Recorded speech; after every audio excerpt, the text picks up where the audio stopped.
Good evening. Thanks for being here. The City of Victoria has a plan to turn budget motels and hotels into affordable housing.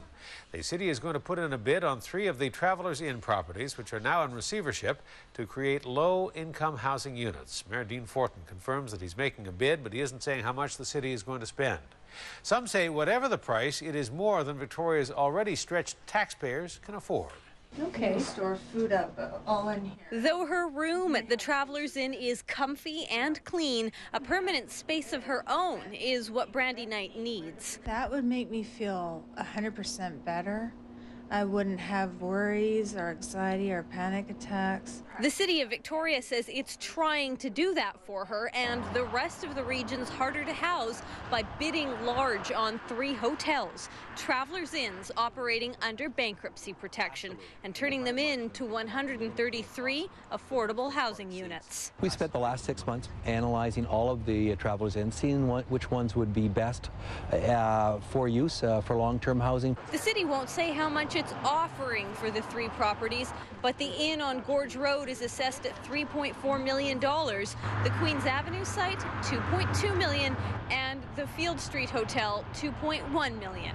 That's in addition to the tens of millions already spent on transitional, supported, and subsidized housing projects around the city, from the Ellis Street shelter to assisted living on Humboldt Street and affordable below-market units in the Hudson, at Dockside Green, and in the Wing Building.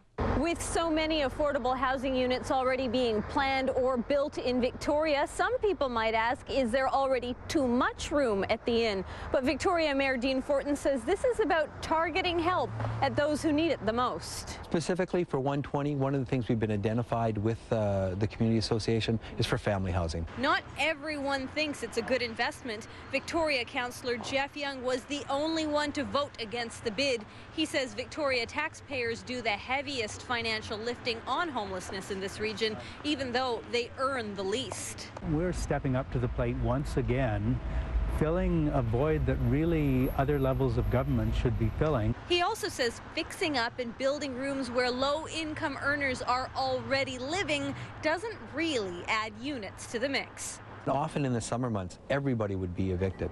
We're now in an opportunity to save that 25% of housing stock that's being used and create that 75% of new housing. That will be permanent. I think that's a good idea. I think it would help a lot of people out. But it's not a done deal yet. The city's bid has to be high enough to win. We won't even know how much it was until next week. Shachi Curl joins us now with more on the story. So what happens next in the process, Shachi?